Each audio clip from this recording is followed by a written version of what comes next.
Joe Emilio, and as always, a guest on my show. And tonight we have another comedian on the show, a very funny guy. I've been a huge fan of this guy ever since I saw him live. He's been doing amazing things in the comedy industry as well, and I think he is definitely one of South Africa's best comics, if not ever.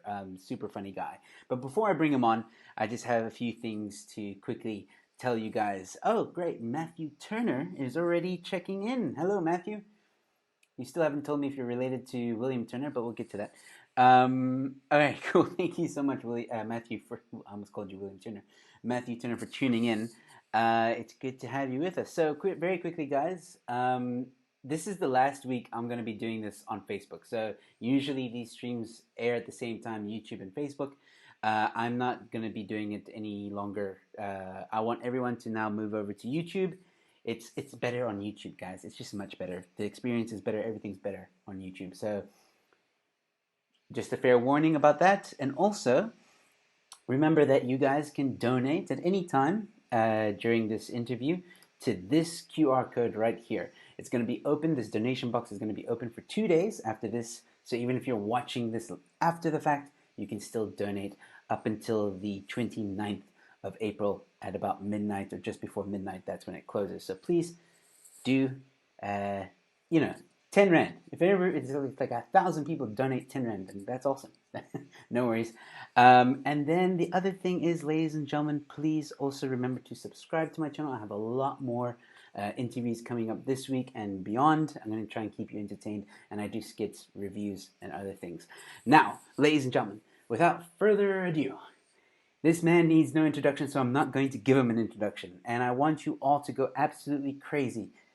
Just cheers and whistles. We're not going to hear it, but we'll imagine. Ladies and gentlemen, please welcome the one, the only, Mr. Stuart Taylor. All right, I actually have that sound effect. Do you? Yeah. Do you? I insist that when you edit this video, I insist that you put it in. No, I don't have to. I don't have to edit. Do it again. Do it again. All right. So when you watch it, please go watch this again, and you'll hear it. Unfortunately, Stu can't see most of the things that I'm doing. But thank you, Stu, for joining. You don't mind if I call you Stu, by the way? Is that okay? No, most people do. I think. Okay. I think most people call me Stu. Okay, cool. Thank you so much, Stuart, for being with me tonight. So how are you? How are you doing? I'm okay. I still have. So I'm okay. Every now and again, Stuart, I might stop you just to address some of the comments that are coming through, and already we have a few. Matthew Turner says, "Stuart the man," so obviously he's a fan of yours. Hi, Matt. So, Stuart, tell me, is there anything that you are craving during the lockdown besides stage? Just anything besides stage? Yeah. You know what's making me antsy is the fact that we were very good about the alcohol supply, because I gotten wind maybe 2 or 3 days before the lockdown that there was going to be a ban on alcohol sales. Before that story hit the news, I happened to be walking past my favorite liquor store, and the manager, who knows me by name, was like, I was like, "Yo, man, so you guys still open during the lockdown?" He said, "No, shut. We're going to be shut." I was like, but the wine section in the main store is surely still going to be open. He's like, no alcohol will be sold during the lockdown. You.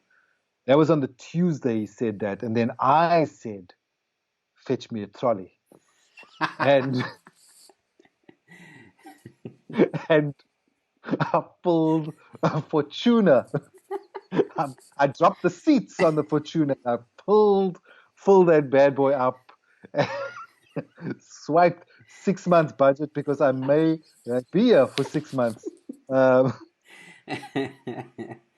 And what's making me antsy is we are down to we've got 9 Savannas left. We've got 3 6-packs of Castle Light left. The Spice Gold is looking woeful. The the red wine is not doing great. Um, we're at that point now where we made oxtail, made an oxtail potjie yesterday, and so usually put in a bit of red wine. As my wife was pouring in that red wine, we were like, Mm. yeah. You put in some strawberry or something. Save this red wine. Tomato sauce, maybe. Yeah, something else red. She's just seeing like one that better taste good. That better taste good when it's done. Yes, yes, it was delicious. It was great. So yeah, I mean, listen, I don't. It's I find the whole lockdown thing quite interesting Mm. because the only thing that is, as comedians, we generally, it's generally a pretty lonely. It's weird. It's quite a lonely existence. I mean, if you're on the road, you're used to having dinner by yourself. You're used to sitting in a hotel room by yourself. Um, so that not being in touch with the outside world is quite a. I mean, something I do with ease. I've prepped for that. The hanging out with a family on the regular, that's Yeah, new. yeah. Um, like even the dog's just like, the fuck you doing here? Like he's so annoyed that we are in his space. Like he's just lying on the couch here. He's taken to peeing in the house now. Whatever he can do as a, as a He's marking as a his protest territory. vote. Yeah, but so that's. I think he's taking the most strain. Like he doesn't know why we're here or when we're leaving. What kind It's of very dog do you upsetting have? to him. Some mixed thing. Okay. You want to see him? He's lying on the couch here. You want to see? Yeah, sure. Show him This to the is people. Look at this other guy. That's him. That's Eddie. Oh, he's Eddie, cute, man. Eddie Kazar. Hey, come on, guys, give some likes on the video for the dog. Come on, that's a beautiful dog. That's the dog. So yeah, Eddie seems to be taking strain. He doesn't seem to like having us around, but it's interesting. I mean, it's different day to day. Mm. Some days you feel like you're ready to take on the world, and you wake up early and you exercise and you productive as can be, and the next day is just serious wobbles Mm. where mentally you're just not knowing how you're going to make it through the day. You just want to pull the covers over your head. So it's weird. It's weird not having a regular routine or feeling like you're not um, in charge of Yes. your mental well-being. Mm. Like that's a strange thing. That's not great. Yeah. We have Matthew here who commented earlier. Have you guys tried making pineapple beer? I haven't. I don't like pineapples. I don't know if you've tried to. You know what is funny? I haven't tried. I was talking to Tabitha, Chris Forrest's wife, Mm-hmm. today. She was saying that she actually tried ginger beer, Oh. and I said, "Oh, I'm thinking of doing pineapple beer. Mm. In theory, it's a great idea." And then she went, "I don't like the taste of pineapples." And then I was like, "Come to think of it, I don't think I like the taste of pineapples either." I think in theory, the idea of pineapple beer was lekker. I like a pina colada, so maybe I will try it. I will tell you this though, Matthew. If I get to the end of of the situation over here, um, I won't lie. Pineapple beer is on the cards. It's on the cards. We're very fortunate. We have many people over. Lots of people come and braai and visit, and they always bring alcohol and they always leave that shit behind.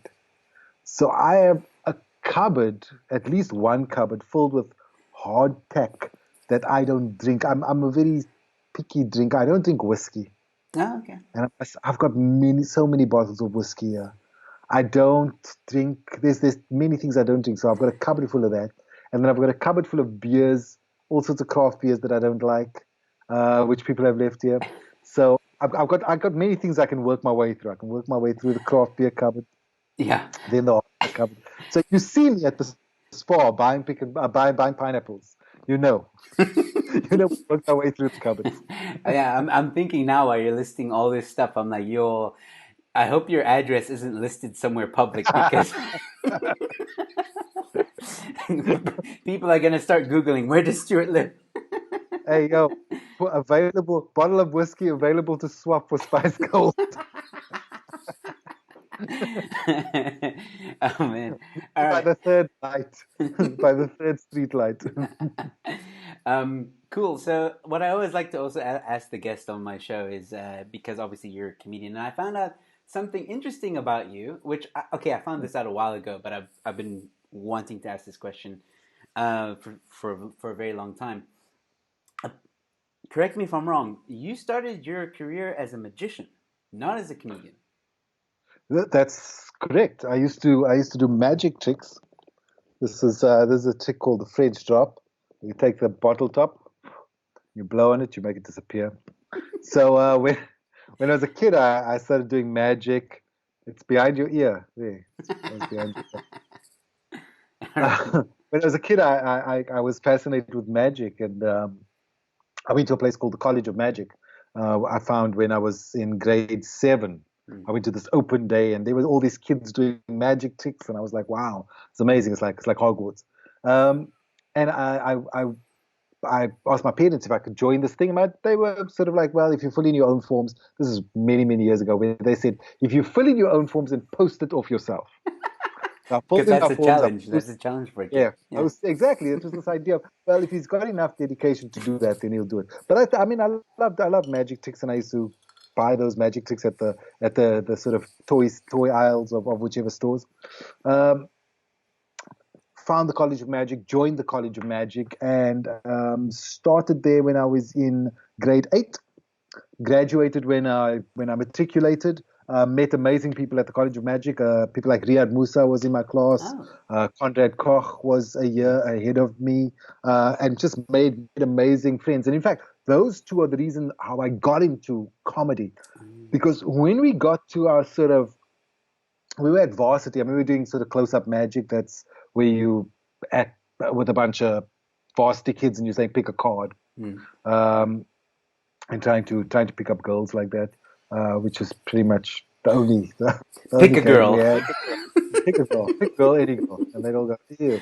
Um, no, we had great pickup lines in Magic. So you'd find the pretty girl that you wanted to chat up, and you'd say pick a card, and she'd choose the card. You say sign the card, write your name on the card, so it's unique. And as she's writing the name, you go and your phone number. Nice. And if she did, pa, pa, pa, pa, pa, Wait. There it is. pa, pa, pa, pa, so, so that was kind of varsity was the close up stuff, but also there was this great attraction. We watched them. Geez, I've never. I suppose because I feel like there's no time limit. Like I'm giving you unnecessary detail No, go here, ahead. Go ahead. but we were sort of at varsity when we watched the American magician by the name of Tom Ogden. You're gonna look him up. He's a very funny magician based out in LA. Works at the Magic Castle a lot, and that was the first time we saw someone do comedy magic, where Mm. the focus wasn't on the magic; it was on the comedy. It was on just on getting the laughs and with a bit of amazement at the end. And this, myself and Riyadh seriously took to, and that became what we started developing. Okay.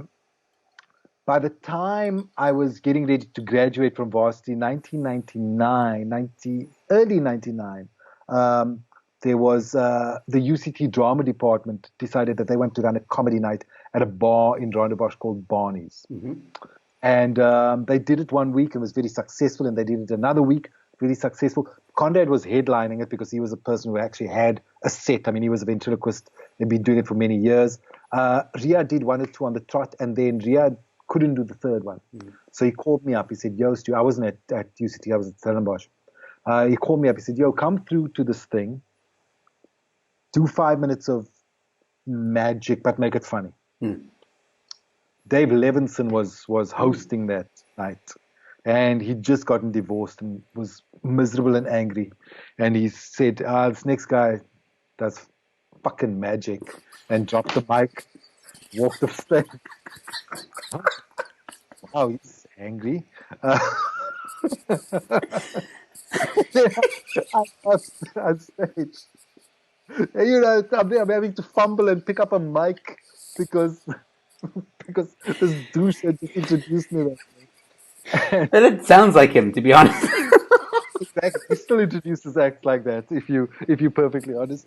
Um, so so I go up on stage, and it's. I mean, I'm so neat and I'm so polite because I'm so used to being a magician. I don't know about performing in a bar. It was great. It was a lovely evening. And they said to me, please, will you come back next week? Cool. And I went back the next week, and they paid you. They paid you if they paid you $50 in cash, and all the Reds you could drink, because Reds was a cider that had sponsored the event. So the next week I go back, and someone who'd watched me the week before, some young lady, sent a tequila up on stage. She's like, oh, you gotta loosen up. So they sent this tequila, and then I drank the tequila on stage, and apparently the performance was a lot better. I think I might have just said fuck more than I because I was very squeaky clean. So after the tequila, I was like, yeah, man, you pick a fucking cock. They were like, yeah, fucking cocks.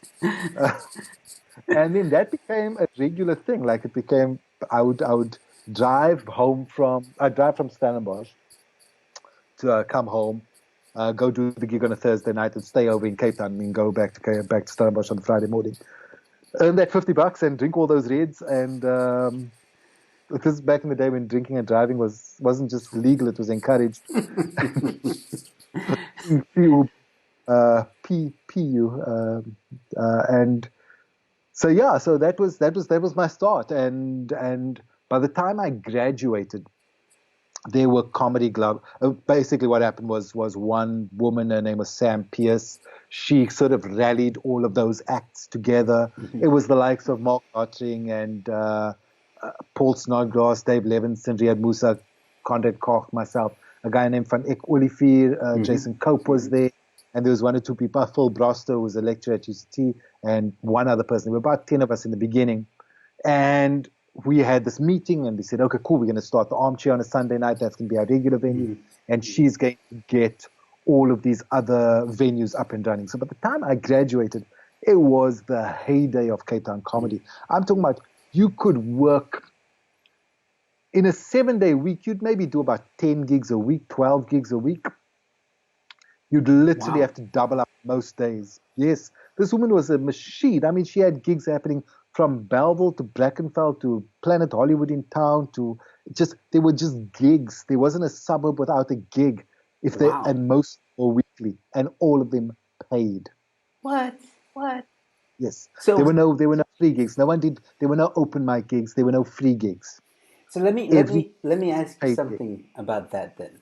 So why Yes. would you? Because okay, what year would you say that was when that started? So that was so 1999 was the start of that, and that's when I graduated, end of 99. By 2000, Mm. that for a full year, that's what it was, that you worked as many as 10, 12 gigs a week. And Why? by the end of that year, so you had what happened in 2000, 99, 2000, a lot of people graduated. Kagiso Lediga graduated. Luiso Gola started doing comedy with us. Kurt Skundrat got discovered at the then Smirnoff Comedy Festival. Tracy Klaas became a part of the mix. Mel Jones came into the mix. Yes. So suddenly you had about 20 or 30 comics, and constantly growing Yes. over time. People who'd come and gone. And yeah, that industry just really started booming. So why is there such a big difference now to compared to then? Because that sounds like it had the foundation of Yes, just growing and growing and growing and growing and growing and exploding. yes, But it feels like maybe because when I got into the industry it was like 2010. right, So when I was in the industry here in Cape Town, there was only Armchair, Yomasa Comedy Club, yes, maybe three, four others that were around, and then yep, I started doing Northern Suburbs. yes. Um, so what happened? What happened from then till now? Lots of shifts. So we lost a big chunk of our talent to Joburg around about 2001. So you had a mass exodus of about every single black comic moved to Joburg, whether they were doing comedy or not. So Tsepo Mogale, Kagiso Ledi, Galoiso Gola, it was the start of the Pure Monati show. So they all needed to be in Joburg. People like Kaya Dlanga moved to Joburg. We had a mass exodus. Riyad Musa moved to Joburg for a while. Conrad Koch moved to Joburg for a long while. Okay. So we had a mass exodus. In that time, before the mass exodus, though, you had Joe Parker came and he started the comedy club in Greenpoint. And that was, I mean, so you had these sort of two competing factions. You had Cape Town comedy and that started to wane a little bit, and then Joe became the regular gig. But so that was the first thing. A mass exodus of talent was one big thing. The second big thing was lack of management. Sam Pierce decided she wanted to focus on alternative things, and she and her husband sort of took the foot off the gas around developing Cape Town comedy, and went off and did their own thing. And you didn't have anyone to pick up the slack over there. And that was a point where if you were in Cape Town, you were hustling on your own part. So myself and Kurt were doing things like Going Nowhere Slowly. I was producing my own one-man shows, at least one a year, and starting to tour with those solo shows. Kurt was doing lots of television and big focus on corporate work, and no one was really running the gigs. And then what happened was you had people outside of that major system coming in to run gigs, who then didn't run it with the same ethos. And I'm not saying what the way guys are doing it now is wrong. I'm not saying that at all. I'm just saying we didn't work back in the day without getting paid. There would be a show and you had to pay money at the door to come and watch that show. And you watched that show, and everyone who was booked for that show got paid for that show. And at the end of the show, only at the Armchair Theatre, because we ran that gig only at the Armchair Theatre, at the end of the lineup, and once we say thank you very much, good night, the official show is done.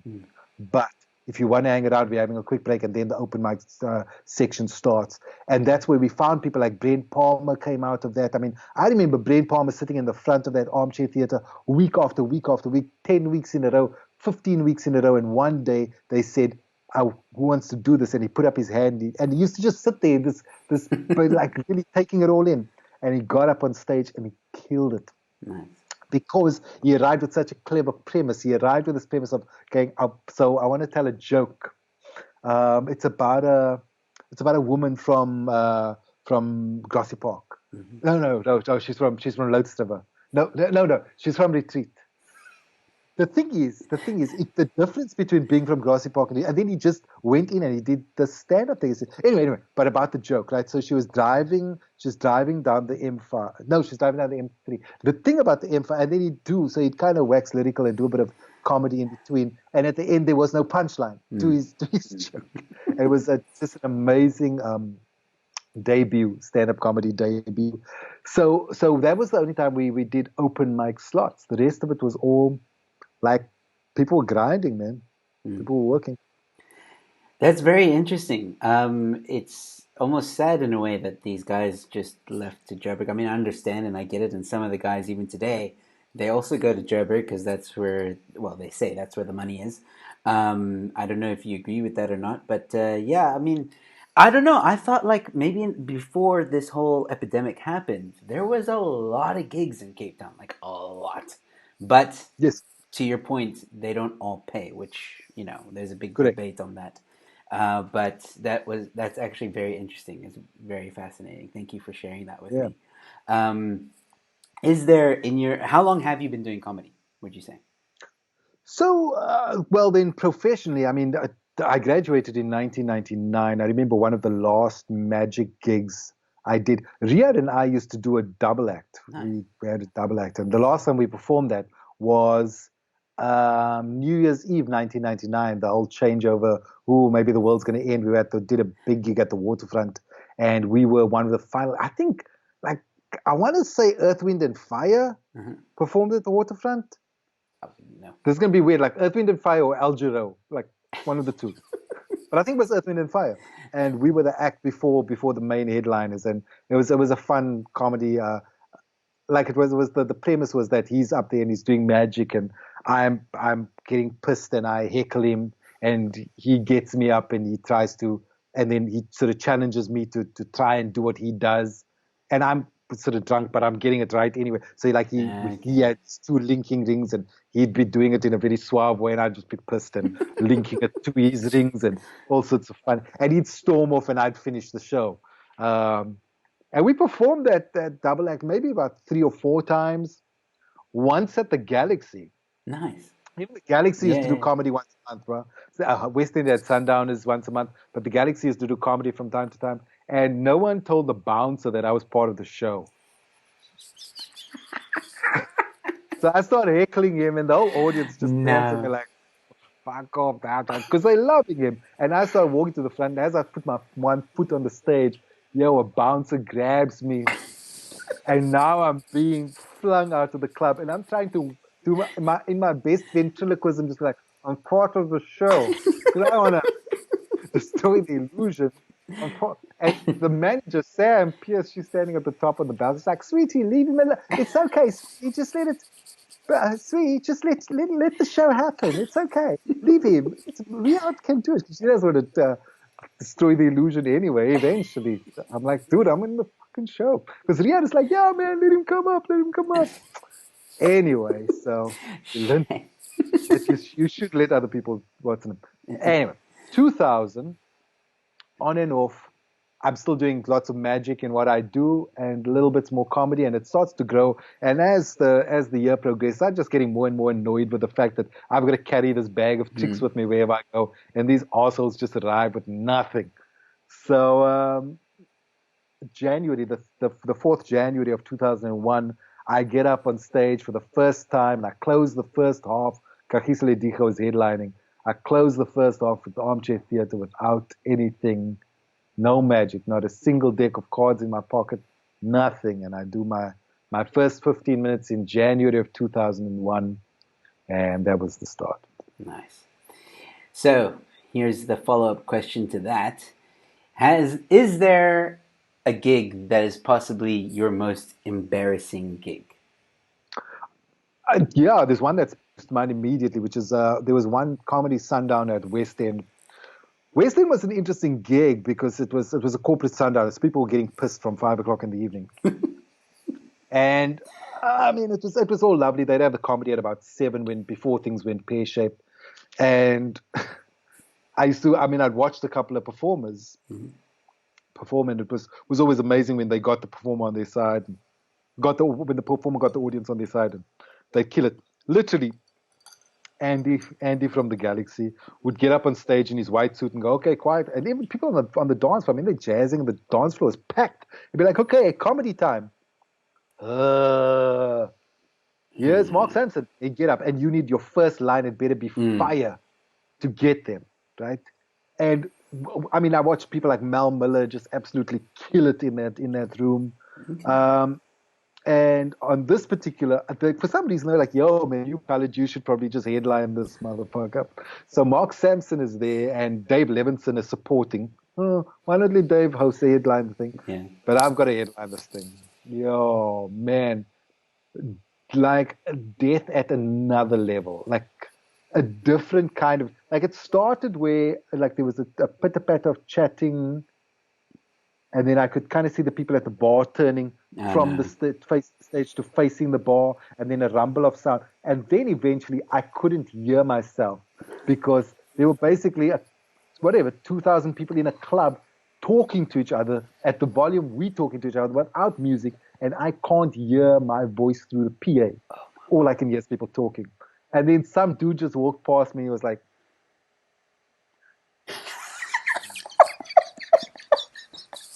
No man. and then he walked on. He's like, not even, he wasn't even like management or anything. It was just a dude who just Oh Lord. up that shit. And I drove.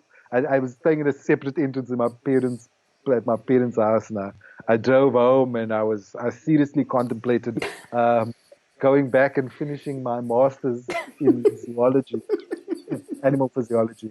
Shame. Oh my word. But I That. suppose death is. I mean, the nature of what we do is that it's like it's almost par for the course. Mm. Do you mean that in an audience, you'll never have an audience where 100% of that audience loves you. Of course. Especially if you're in an ensemble show. If you're in an ensemble show, some people will walk out there going, Mark Banks was my favorite person on that lineup. Someone else will go, Chris Forrest was my favorite person. And then the sort of someone who's related to that person will go, are you crazy? No, blah, blah, blah. David Carr was my favorite person. Yes. And for everyone who goes, that was my favorite person, they'll have that one person where they go, I just didn't like that guy. I didn't like that girl. Not that you died, I just didn't like. So Yeah. if you can aim to have like 90% of them go, we love that guy. Mm. And 5% go, yeah, he's okay. Mm. And 5% go, I didn't like him. Mm. That's really amazing odds. But you're going to hit it one time Mm. where for some reason you step on stage on the wrong foot, or it's just not an audience, you're just not prepped, or you just start talking about something that doesn't that they're not into, or they all sorts of things that can just throw an audience off. You're gonna have those one or two, let's hope one, maybe maximum one a year, where the audience just goes, nah, it's not my guy. And I mean, you just hope that they know cameras around when it happens. I mean, there's a great Def Jam comedy. If you watch any of the Def Jam comedy ones, Yes. watch one where Chris Rock is hosting. Chris Rock dies in his ass. Yeah. I mean, like, really, it's possibly like his worst gig I've ever seen. And there it is on DVD, living in the world, all to see. Well, yeah, I mean, like, I always tell the newbies in comedy, like, and I'm talking about, like, really newbies, like, because everyone always asks me when they first start, they're like, oh, how do you deal with death? And I'm like, look, I personally, I personally have seen a lot of guys die. I've seen guys that are on my level die. I've seen guys, newbies die. I've seen even the greats struggle many times, even at Cape Town Comedy Club. I mean, I remember once I was doing a week at Cape Town Comedy Yeah. Club, and they got this guy. He was from England, and he was dying every night. But apparently in England, he was like a big thing. In England, he's like famous Yeah. and funny and all that stuff. But when he came here, South African crowd just didn't like him. Maybe he didn't do his There you go. research. I don't know. But yeah, and it's not the first time, and it won't be the last time that I've seen that happen. And I tell the guys that start out when they ask me like, "Oh, but have you ever died?" And like, how do you deal with it? I'm like, well, you learn from it. That's the best way, is in my opinion, is just to learn from it. Don't be sour about it. Don't be angry about it. Learn from it. Ask yourself what went wrong, and stuff like that. I think we. Yes. Okay, yeah, got you. Thought I lost you there for a moment. So yeah, I tell the guys like just learn from it. It's the best thing you can do. Yes. And what's your opinion on that for the newbies watching? Yeah. Listen up. It's gonna happen. It's gonna happen. Just yeah, Mal Miller had a great line he used to say about reviews. Mm-hmm. I think not too many comedy shows get reviewed anymore, but they used to always go, "Don't let the good reviews go to your head, and don't let the bad reviews go to your heart." And I think that's the same. That's the truth about a gig as well. Mm. Don't let the good ones go to your head, and don't let the bad ones go to your heart, Mm. and you'll be okay. I mean, I never quite understand how, and I've seen that. You talk about that thing of Cape Town Comedy Club, where someone comes and they do exactly the same thing verbatim the next day. Mm. Where you go, you didn't even spend a moment asking yourself why that didn't work. Mm. Every single day. So, something might not work on one day, and you know why. Sometimes you just know. You're like, oh, this is why it didn't work. But it's exactly it. You just learn from it. Yeah, absolutely. That is my greatest. The thing that irks me most about newbie comics is when they don't watch the show. Lots of them will come, I'm just going outside for a cigarette. Who the fuck are you to go outside for a cigarette when the headliner just walked on? You seriously don't see any value in sitting. I'll take you to 1999, not 1999, 2000, 2001. Myself and Kurt sitting on the steps at the Armchair Theatre night after night, whether we were there, whether we were working or not, We had to walk down to the armchair theater because we lived in walking distance. We had to get there and we had to sit and watch those guys and go, why did Chris McAvoy get a laugh for that a line today, Mm, but last week he didn't get a laugh? mm. Why did he get applause for that thing now? And you can sit, you have those conversations. Once you figure out the things, yo, then by all means, go and have a cigarette outside. But if you're not at the gig learning, yo, then you're wasting your time, man. Well, I agree with you 100% on that. I've always like found it rude actually for comics to. Okay, so two things. Like what you said when they go and they have a smoke in mid show or whatever, and also if they're talking louder Yes. than like the whole audience is watching and quiet and Yeah. listening, and the comics are the ones making the noise. I think Yes. that is one of the most disrespectful things a comedian could Yes. do. It's like Yes. seriously, guys. Like you, Yes. yeah. I don't know. I don't know why that happens, but this is good. I'm glad No, we're that is terrible. talking about this because there are some new bees that will be watching this. Bongs, for example, says he's one of the new comics on the scene. He says on Facebook, "I miss dying."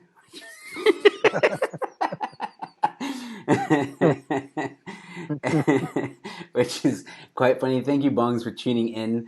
Beth Symes says, "Oh my God, Joe shaved. Yes, my beard was irritating me, and I shaved my head, and I'll reveal that at another show." But thank you, Beth, for tuning in. And yeah, Storm is still here. Cool. So I just wanted to go through some of the comments here. Cool. So I think it's time we play the game that Right. we prepared for. So let me just explain for those of you that are watching who might be new to the show. I like to play this interrogation game with my guests. And basically, what that means is we both have three statements that we've prepared, and we have to interrogate each other to find out which of those three statements is actually the lie. So we'll start with.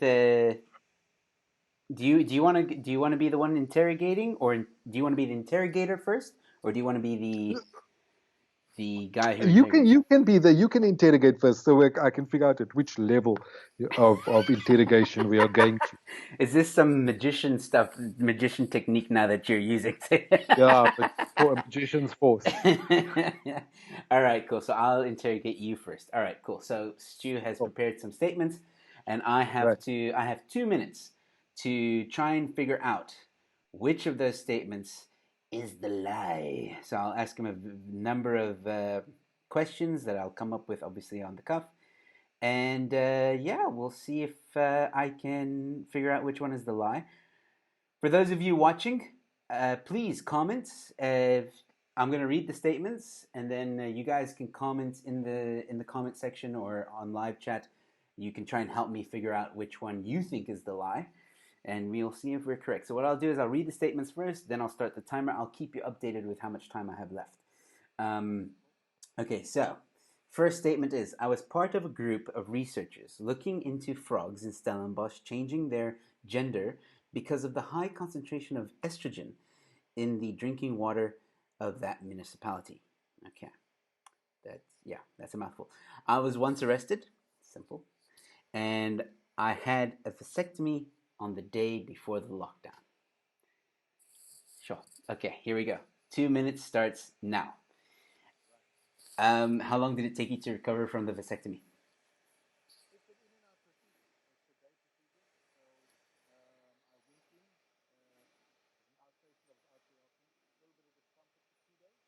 Mhm. Okay, what were you arrested for?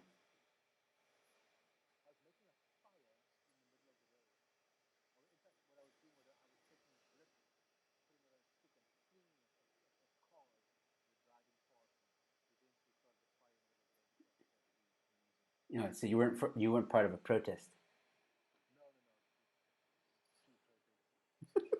All right, less than a minute and a half. Okay, so I know you mentioned earlier Stellenbosch, so you did study there, right? Hmm. Hmm. Okay. How long were you in jail for? Just overnight. Okay, cool. What was the name of the cop that arrested you? Aha. Okay. So how old were you? I was taken in a cop van to the police station and kept there for many hours and then sent home. So I was like 17 years old. Okay. The vasectomy. Why did you do it? Because I've got two kids, and it was just a decision that we don't want any more kids. So felt like it was time, and it was scheduled. It wasn't like, oh, we're going into lockdown, let's do it. No, it was the timing was terrible. I'd already scheduled it, I didn't and even it think was about that. All right. baby. We made out of condoms. Let me get my dick sorted. It wasn't like that. No, but what happened was because it was enough sort of gap between shows, so I just finished a show, and now was a bit of downtime because my next show starts now in May. 5th of May was my next big run, so it gave me enough downtime. All right. Well, my time's up, so I have to guess. I'm going to read some of the comments. Storm thinks 3 is the lie, which is I had a vasectomy. I'm going to guess 3 is the lie because non-emergency medical stuff was canceled just before lockdown. All right. Thank you. No, but it was before lockdown. It was scheduled before lockdown. Yeah. Okay, I have to guess. I'm going to say 2. I think 2 is the lie. I don't think you were arrested. I don't think you were ever arrested. Do I tell you now what the truth is? Yeah. 3 is a lie. No vasectomy. Dick's in perfect working order. Will not allow any scalpel near my ball. All right, well, Beth, congratulations! You guessed correctly, and so did Storm. They all correct. They all. Nice one, Beth. I should have listened to you, Beth. I'm sorry. See, you gotta listen to Yes. women. You gotta listen to women. They know. Yes. Um, all right, cool. So now it's my turn. Right. Okay, so you're not going to be able to see his statements, so I'll read them out to you, and if you want, you can write them down, or I can repeat Let me them. grab. I'm grabbing a pen. Give me a sec. No worries.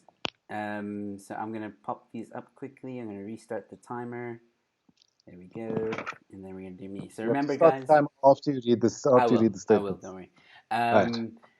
So those once again that are watching, please do, pop in what you think is which one you think is the lie. All right, cool. So here we go. First statement. I once performed stand-up comedy for 2 people. Okay. Right. Second statement. Uh-huh. I once bribed a police officer so I wouldn't get arrested. Mm-hmm. Okay. And the third statement. I stole a rare alcohol bottle from my dad's alcohol stash. Okay. And when you're ready, I'll Shall I start. begin? All right, here we go. 3, 2, 1. 2 minutes begins now. Where did you perform for these 2 people? Somerset West. Nameless pub in Somerset West. How long was your set? 30 minutes. I was headlining. Oh wow! So how many other people were on this bill? 4 others. There's Sean, Mark, Mikhail, and Alton. So 4 other comedians. Wow! Was there a break? No, there was only 2 people. Where did you bribe the police officer? That was in Egypt. Oh wow! Okay. And for what were you pulled over for? I wasn't pulled over. I was in a parking lot and we were smoking hashish. Is that completely illegal in Egypt? Yes. And how much did you have to give him? 200 Egyptian dollars. Pounds, sorry. What's that in rands? I think it's either times 2, so that would be 400 rand. And who were you with? I was with a guy I shouldn't have been with because he's the reason why. I can't remember his name. I really can't. But I was also with my friend Sharif. That was me. It was me, Sharif, and the other guy. I basically never stayed in contact with him after that. Were you on holiday? No. I lived in Egypt for 9 years. Okay. I did not know this. So how old were you when you stole this alcohol from your dad? Must have been 17. What was it? It was a Johnny. No, what's it called? Yeah, Johnny Walker, a platinum label. Right. And your dad is a big whiskey drinker. Yes, he has all the Johnny Walkers. How? When did he find out that it was missing? He hasn't, and if he's watching this now he knows. So there were no repercussions. He never found out. Now, as far as I know. Where, where did you guys stay when this was happening? When what was happening? The When you alcohol. sold this? Also in Yeah, Egypt. Yeah, I only also in came. Egypt. So I what? only came to South Africa when I was 19. And this guy was telling us he's from Mexico. Meanwhile, he's from Egypt. All right. Yeah. Time's up. Hold on. One last. What can I ask? One last Yeah, question. Who sure. did you drink that alcohol with? Myself. The thing with question one and question two, you wax lyrical about these names, and these names just fly off the tongue. Oh, I was with blah blah blah blah. I was with blah blah blah blah blah. Firstly, I don't know 17-year-olds who are just like, there's beer in the fridge. No, no, no. Let me go for Daddy's Platinum Johnny Walker. Just, and then who did you drink with? Oh, I drank alone. I'm 17 years old. Maths was so bad that day that I just came home and I really needed a drink. I really needed a whiskey. After math class, sometimes you didn't hide your work properly in math, so in English class, and then you wrote an essay which was bad. And you just need to hit the Johnny Walker. Sounds like bullshit. Okay. I'm So, gonna go with number three as the line. okay. Well, I'll read what the comments say quickly. Bongs thinks that three isn't true, and Beth thinks that two is a lie. Yeah, that's pretty much all the guesses. So, what did you say? Three? You think three I is the say lie? number three is a lie, man. You I would. don't think you stole that whiskey. You'd be correct, my friend. That's good because you have kids. You have kids, so you know. I know these things. Actually, you're more of a beer drinker. You'll steal your dad's cider at 17. Actually, the part of that sentence that is the or sorry, yeah, that is the lie is actually the fact that I say rare alcohol. So I Right. did take alcohol from my dad, but the part where it's rare, I didn't take Rare. rare No rare. No. because obviously, and I probably should have thought about that sentence a little bit harder because now when you mentioned it, when you made that whole bit now, I was like, you know what? What kid does take rare alcohol from their father? Because he only has two or three of them. He would notice immediately. There you go. And now that I think about it, I remember looking at that stash and see because he did have platinum, he had blue, he had red, he even had green, Yeah, but he had a lot of black. So the Johnny yeah. Walker Black, he had a lot of black. That's the one you go for. That's the one you Exactly. go for. He'll never miss those. Well done, Green. well Woo. done. Yeah, green. He had green. Thank you. Thank Yeah, he's a big whiskey drinker. Cool. So thank you very much for playing that. That was a lot of fun. Um, you. I didn't know that you didn't know that I was from Egypt. I mean, I lived there for a bit. I didn't know that. No, because you never mentioned it on stage. Yes, I You do. should tell us a little bit. This I'm shows that pretty you're not sure. listening to me when I'm on stage, Stu. Clearly, clearly. How many No, now that times you have mention we it, yeah, I performed do. together? Do one bit of material about being from Egypt. I do. I say always when I start What? out, I say, my parents are a mix of French, Greek, Egyptian, blah, blah, blah. And I even say after that I stayed in Egypt for a while before I moved here. You see, because I get caught up in my French. My parents are a mix of French, Egyptian, and Greek. Then I'm like, how many parents does this guy have? I get caught at that point, and then I don't hear the part about we lived in Egypt. Then I pick you up again from I came from Mexico. You see, you see, even Vera, who's met you, she's been on a few of the shows you've done for us. She even says yes, he does. So you kind of stuck there, Stu. But I yes, am. My bad. I lived in Egypt. I was born in the States. I was born in Texas. I lived there for 9 years. Then I moved to Egypt, and I lived there for 9 years. Then I moved here. Been here for 13 years. That's Okay, you that's the overstayed story. your welcome. Well, I mean, I'm. No, I mean just based on your record, 999. Man would have I wanted to. Germany sounds like the next logical place. Germany. No, I would if Yeah, I because of was. 999. The German joke. Okay. 99. Don't go to Germany. 99. Stay where you are. Oh So that's man. my best German impression. Hey, speaking about impressions, do you feel up for it? Do you think you could? Well, it depends on who are we impersonating. Well, Famous people. I ask because there's a game here that I also like to play with the audience. It's called the impressions game. So the audience can choose or tell us who or what to impersonate, anything at all. Okay, cool. And how I usually get things started is you get to choose one for me, and I get to choose one for you. That's how we'll start. Okay. So you can. I'm gonna. No, you can choose for me Off of a list or just out off the top of my off the head. top of your head. First thing that comes to mind. Anything at all. It's got to be a Katy Perry. I don't even know what Katy Perry sounds like, but she came to the top of my head. Are you channeling that thought to me? No. Do you want to? Katy Perry, how do you? Samuel L. Jackson. Samuel L. Jackson. Oh man, that's okay. How motherfucker? That's a good one. Yeah, well, he always says that. There ain't no these motherfucking snakes on this Motherfucking motherfucking plane. plane. All right, how about We were you? playing a game online the other day where it was the sort of 30 seconds kind of vibe, Mhm. and the answer was snakes on the plane. And then I went, the worst movie ever. And Drum and Freedom was like, snakes on the plane. Da, da, da, da. Nice. Game over. Okay, so we have a suggestion here, but at first I'm gonna ask you to do an impression Yeah. of Trump.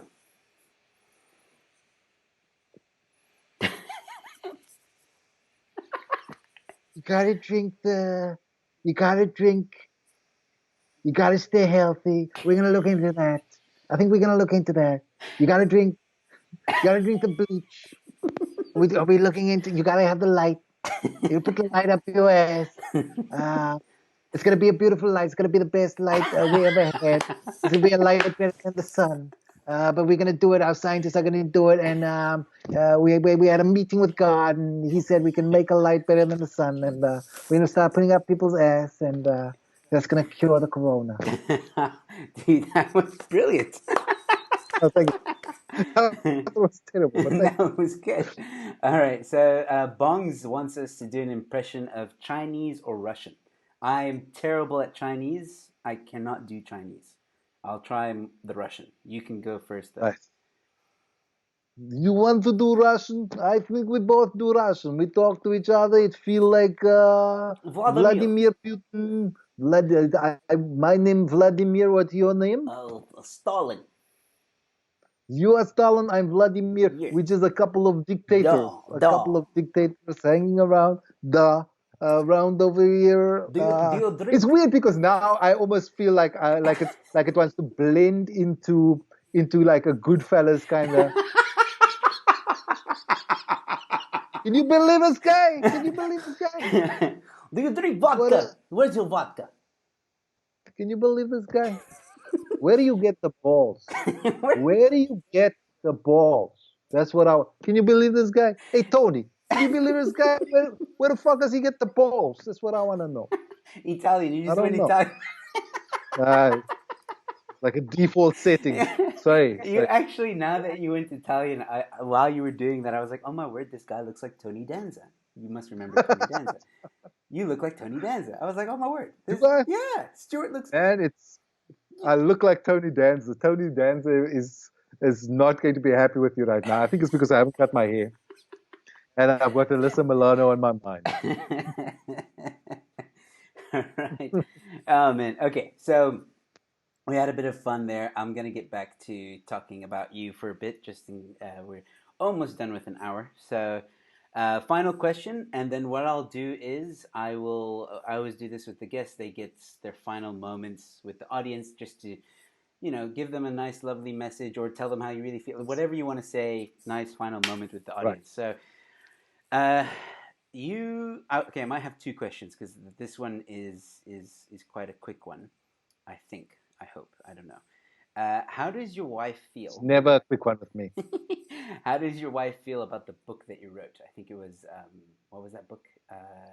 It's called Learn a Husband, Yes. How does a she? handy guide for avoiding collisions with your wife. You know what? If you read the all of the Learn a Husband, the book and the shows, both of them, and the third one, which is being written, Nice. it's very much written when we wrote it. And this is like the funny thing because the show which was supposed to happen in May was a Learn a Husband show. Nice. I went and I reviewed some of the old material. Now, the old material, the show was written in 2009, toured in '09, 2010. The book launch show happened in 2013. So I was going, yo, man, I'm not so sure about the material that was written in 2009 because material doesn't necessarily age well, especially in the age of Me Too and, Mm. Mm. just gender politics, etc. And I went through the show and I was blown away by even the gags where I'm waiting to cringe. Like there's this line I've got in the 2013 show where I talk about this product we're selling called Man Tears, and it's about like we know you can't be as emotionally available in a relationship, so then there's this like tears available in a bottle. So if you're in a movie and she starts crying, you don't know why, just put some of this on, and then you can start crying as well. Or like if she shares some terrible news, like her parents can't make it anymore for the long weekend, then you just put that on, you can start crying, and That's and we good. called it vulnerability in a bottle. And but then in the sales pitch, I go like, if you like on average, the average man cries once every 7 years, right? The average woman cries about 240 times a month. So then I go, obviously there are exceptions Mm. to the men who don't cry.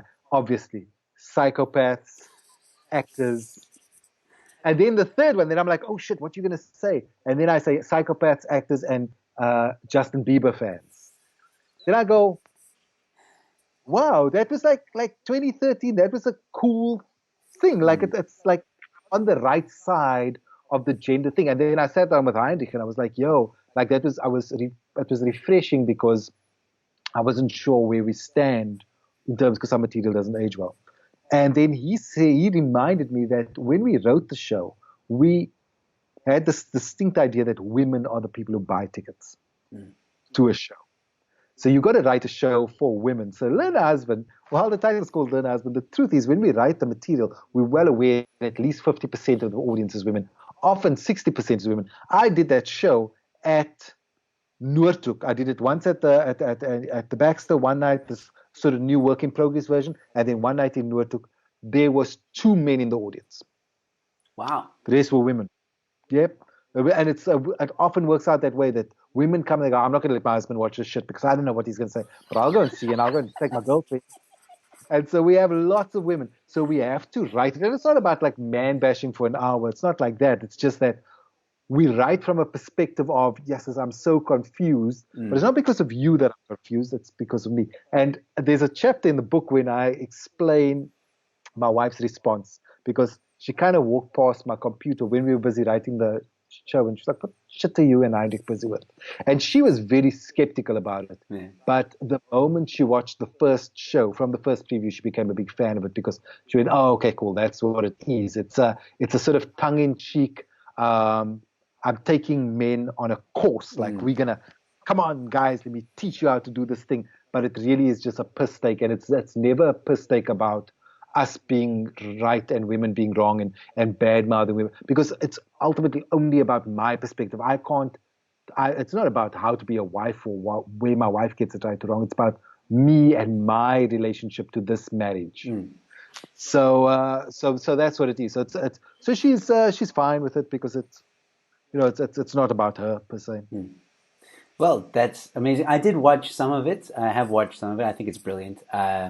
And yeah, I was just curious if your wife ever helped you write anything in there or anything like that, or was it just completely you? There's some the wife character in the book, because there's a wife character, certainly when I talk about my wife, she's never really my wife, and even on stage, it's not my wife. And even the husband, it's not me per se. Mm. It's often a collection of my wife plus her friends or my buddies and their wives become the wife, and me or my buddies or my wife's friends' husbands become the husband character. So I'll take stories and kind of adapt it and modify it. Mm. So it's not truly me in my entirety, and it's not truly my wife in her entirety. Mm. But there were little bits and pieces in the initial Learner Husband. There was one idea, this idea of personality types, Mm. that you could have different kinds of husbands, and then depending on what kind of husband you were going to have different kind of blind spots. This was it's very sort of pop psychology, where she'd kind of helped us because she's an industrial psychologist. She'd helped us more show us not what to do, but was very against the idea of blanket statements. Mm. And those sort of quizzy kind of things, because she goes, people pay attention to it and they take it, they give it too much worth. So she was helpful in kind of helping us treat it with levity and make it more flippant. Nice. Well, the show is great, and I wish you luck in the next one. I'm definitely going to come and watch it. So there's a third one on the way, like a part 3. Third one on the way.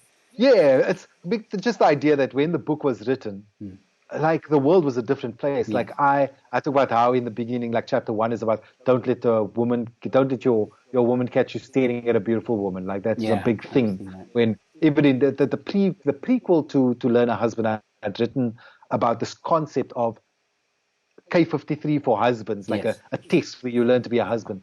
And that was in a show I did called Technicolored. And then I spoke about the fact that my wife catches me staring at a beautiful woman, now I'm in trouble. I'm like, 2020, you've got a freaking app on your phone where there's women in panties, and then you're like, yo, honey, look at this. I like that. That. Like my wife can open Instagram and there it says Stuart Taylor liked this picture. I'm like men who've been married for 20 years are like, what the fuck do you mean you can see panties? Like they had to wait till their wedding night to see panties. And then it was like big beige panties as well. So the idea that the world has changed so much, like it's true for husbands and wives. And also the pressure to get married is not there. People live together, they have partnerships.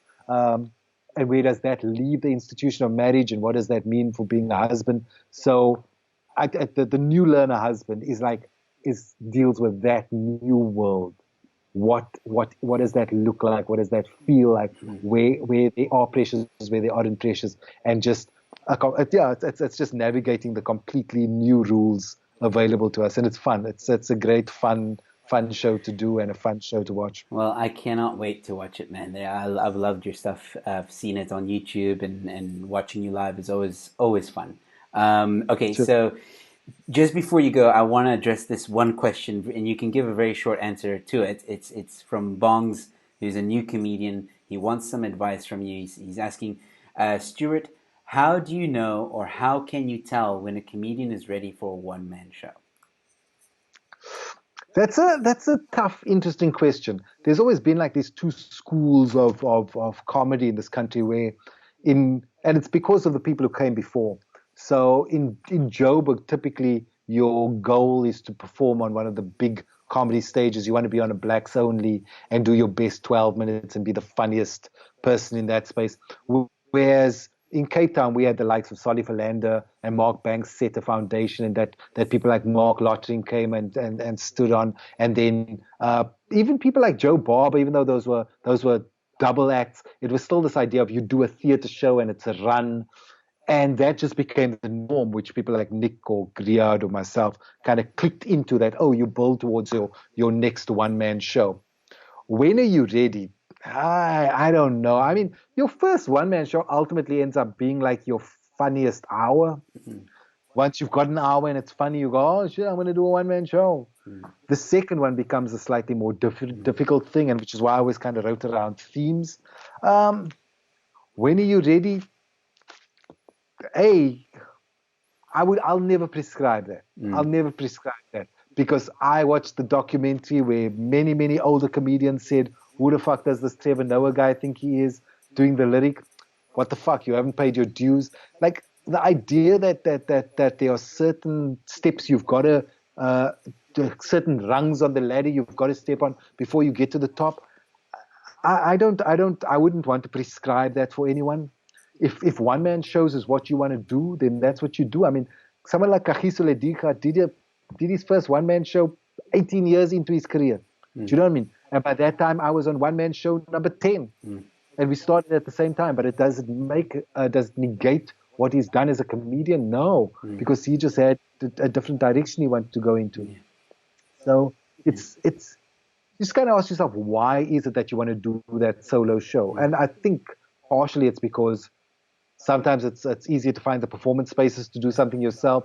You are not bound by other people's bullshit. You can just hit the road and do your own thing. Those are very valid reasons for doing a solo show. I think. Yeah. Do you think that maybe the young comics think that if they do a one-man show, that opens the door for them to host and headline? If they're thinking that, then they sorely mistaken, because no one's going to see your one-man show. Your people are going to see your one-man show, the people who are booking, unless you make a concerted effort of inviting someone who books to your one-man show. It's not really going to mean anything. So that isn't going to be the thing that gets you other spots in those spaces. The thing that'll get you other spots, is if you don't arrive at the gig and be indulgent and take the piss. You're there seriously to go, I'm here to work and put in the time and put in the effort. You know, one of the people in the lead up to me doing Learn a Husband now, I was playing the clubs quite a lot. I'd see Ambrose. Ambrose is a great example of someone, and you've done many of those gigs where you just go, the focus is about, I'm not here. Yes, we're here to be drinking and we're having fun and it's all good times. But I'm here firstly with my notebook and my head in the game, and I'm here to do the work. And then that shines, it just shows through. And that's the thing that will get you to the next level. On the point of the one man shows, so just be smart about how you're going to do it. You know what I mean? Invest the money, go to Grahamstown when it happens next year, because it's a great place to get 6 shows on the trot and really develop the material, develop where you want to go. But in terms of a stepping stone, it ain't going to be that.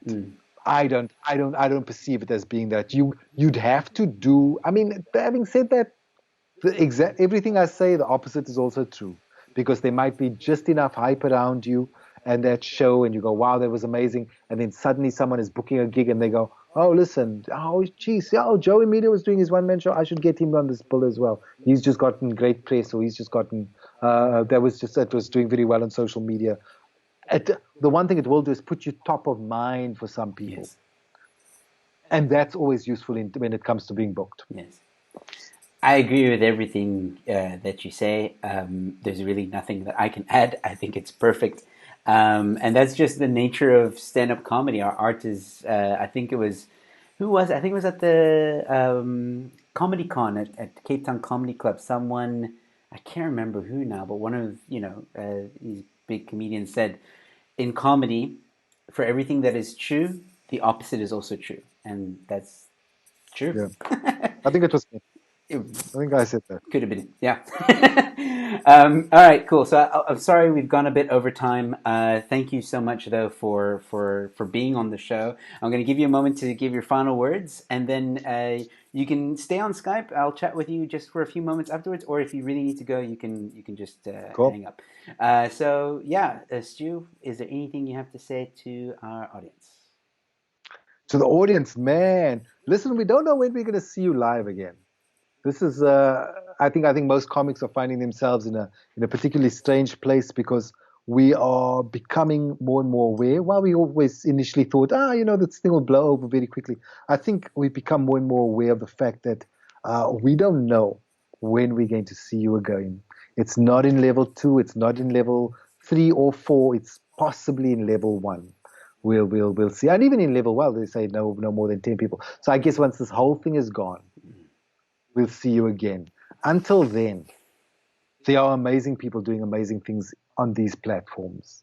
Go and follow them. Go and find them. Listen, I know you've got access to Netflix and all sorts of things, but give some time and some effort to the local guys who are doing things. Rob van Fieden is trying to do things daily. Joe, you're doing an amazing thing over here. I've got these chats that I try and put out on YouTube now and then. We all have material that we've got available to you for free on these online platforms. So connect with us over there. Connect with us on the social media things. I've got a new thing which we're going to roll out, which is like a online sketch show over sort of 4-week period that some friends of ours, Bright Rock, are going to help us put together. So look out for those things, man. You can still consume your local acts on this platform. We miss you guys, and we don't know when we'll get to see you. We don't know even, I think, if we can create what we used to create, because the times we live in are a bit strange. So you know what it feels like, Joe? It feels like those early days with the Cape Comedy Collective, where we were shit, but the audiences didn't know any better, so they came anyway and supported us and just went, okay, we got better as time got carried on. Yeah. So come and support us now and help us grow and get better at this online content generation. And I mean, our greatest joy is to make you laugh, and we want to keep doing that. So find us online, and hopefully we can make you smile. Cool. Stu, if you don't mind, please, whenever you have the links to any of this stuff, please send it to me and I'll put it at the bottom of this video in the description below. Ladies and gentlemen, that was Stuart Taylor. Thanks again, Stuart, for joining me tonight. Ladies and gentlemen, tomorrow night I have bongs. Sorry, not bongs. I have Oba King Moreau. Wow. Oba King is with me on the show tomorrow night, so please tune into that. He was the winner of Kasi Comedy 2019, and he was featured in Jive Comedy Festival. Please, ladies and gentlemen, if you are still watching, don't forget to donate. You can still donate 2 days, 48 hours after this live stream is over, so up until the 29th of April at about 11:30, the donation box will close. Thank you all so much for tuning in. Please like, comment, and share, and subscribe, and I'll see you at the next one. Good night, and stay safe.